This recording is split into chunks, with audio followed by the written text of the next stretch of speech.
spring is right around the corner, and you're probably starting to see a flood of videos about pre-emergent. With that in mind, I want to clear up a common misconception.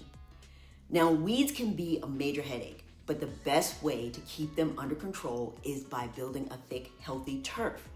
Now, that often means committing to a solid pre-emergent program for 2 to 3 years. One of the biggest myths about pre-emergent is that they stop all weeds. They don't.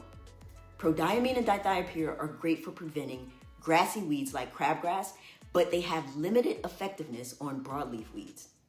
Prodiamine is excellent for preventing crabgrass, goosegrass, and poa annua.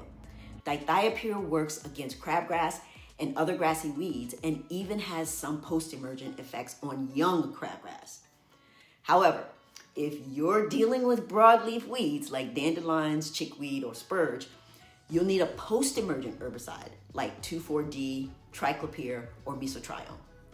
So while pre-emergence won't eliminate all weeds, it's an essential tool in reducing them over time and getting your lawn where you want it to be.